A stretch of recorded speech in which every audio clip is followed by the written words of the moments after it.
Trazer uma outra informação, porque o deputado Nicolas Ferreira, ele fez uma publicação nas redes sociais, colocou um trecho de uma entrevista em que reclama dos ataques sofridos por parte da direita, promovido principalmente por Eduardo, Carlos Bolsonaro e outros aliados. Ele afirmou que apoiou a candidatura de Flávio desde o início, mas que sua estratégia de dialogar com outros públicos e conquistar a confiança deles acabou não agradando. Além disso, Nicolas também declarou que não representa nenhuma ameaça aos interesses de terceiros na presidência nos próximos 8 anos, por ter apenas 29 anos.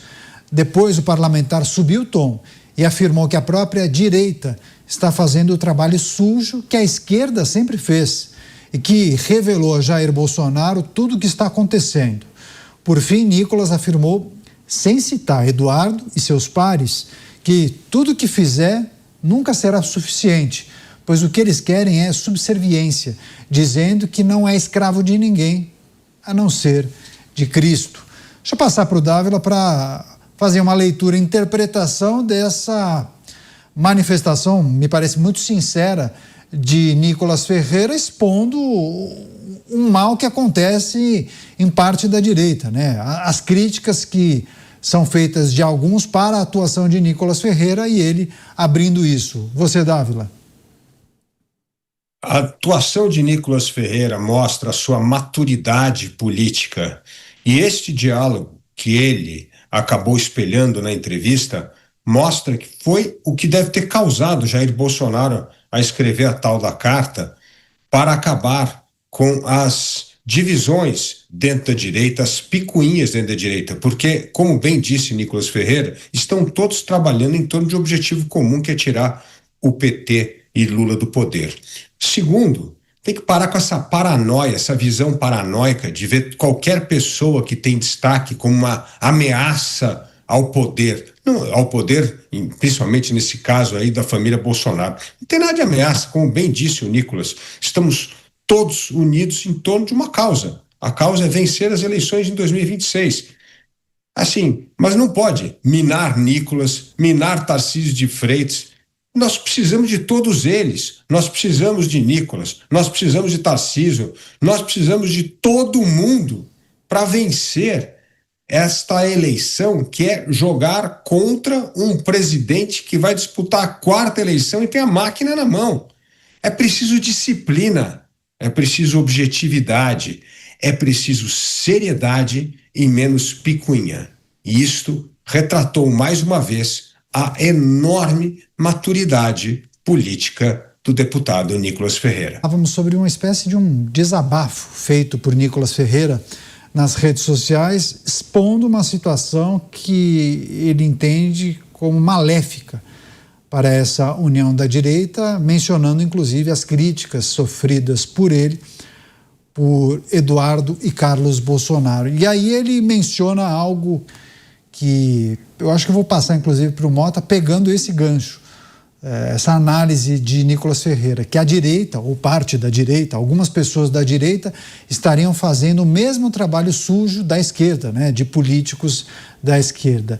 E aí ele mencionou, inclusive, nomes de pessoas, de figuras, né, de Eduardo Bolsonaro e de Carlos Bolsonaro. Eu vou passar para o Mota analisar essa situação. Muitos achavam lá atrás que se tratava de algo pontual, né, mas as coisas cresceram, né? Eduardo acabou fazendo críticas à atuação de Nicolas por mais de uma vez, em situações distintas. Carlos também, e aí tem a tal história mais recente do engajamento. Queria um engajamento maior para a pré-candidatura de Flávio, enfim.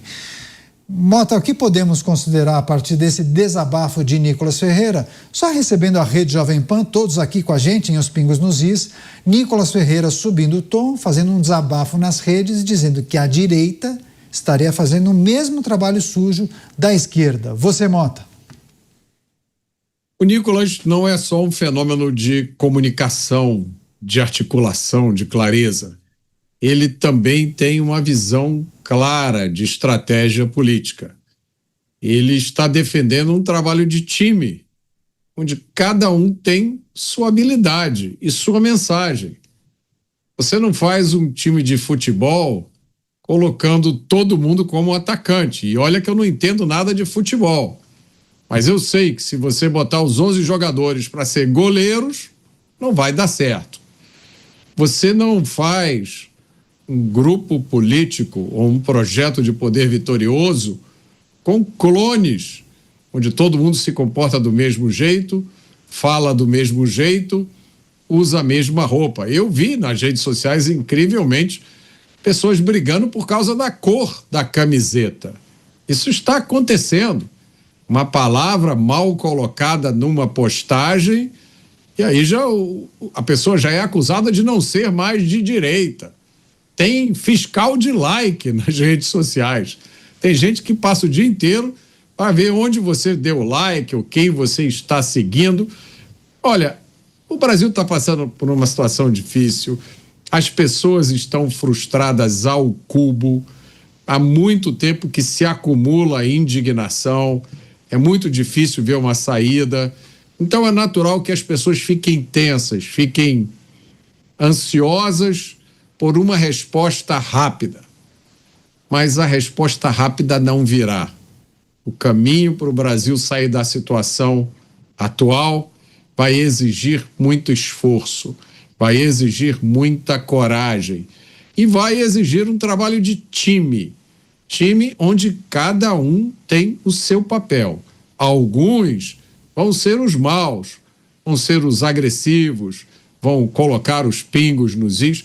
Outros vão entrar em campo para contemporizar, para oferecer uma saída, para aceitar um convite para jantar.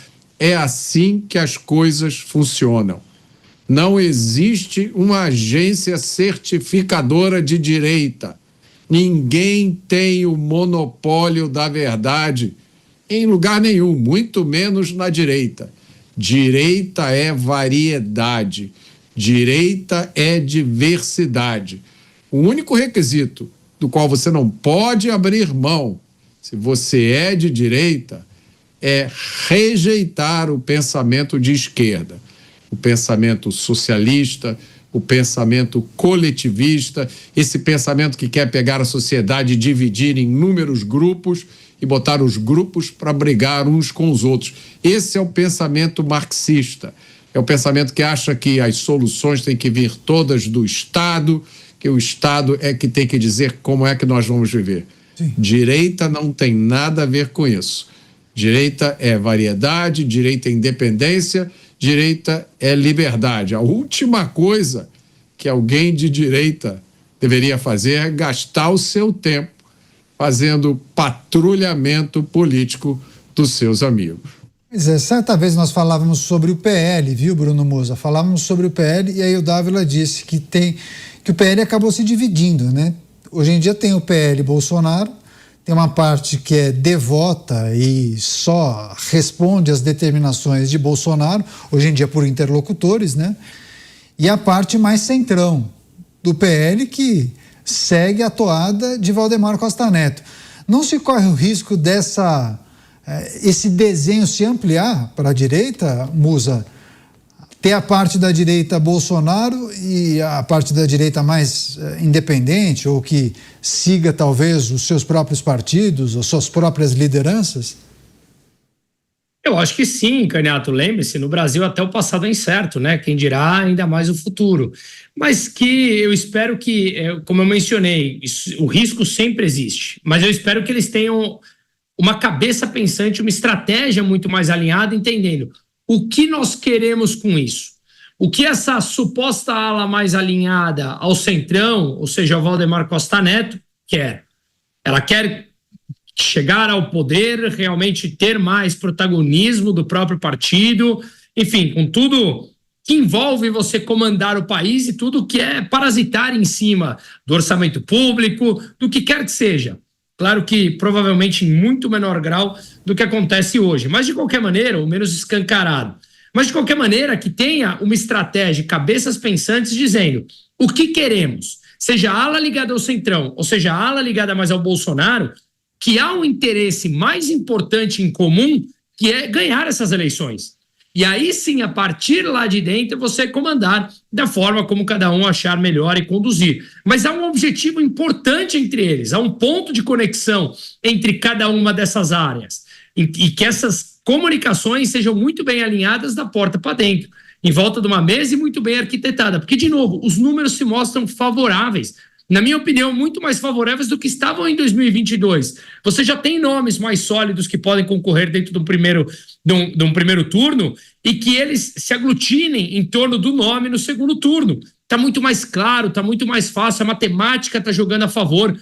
As consequências econômicas das mazelas de um crescimento da dívida ao longo desses anos têm jogado a favor também. Portanto, tem a faca e o queijo na mão. Eu espero que não atuem como crianças completamente inconsequentes, eu poderia dizer assim, e brigar por uma fatia que é muito menor e fazer com que o país continue na mão mais 4 anos. E aí sim, essas duas alas, seja mais ligada a Valdemar Costa Neto ou mais ligada ao bolsonarismo, que ambas perderiam no cenário em que o Lula ganhasse mais uma vez. E aí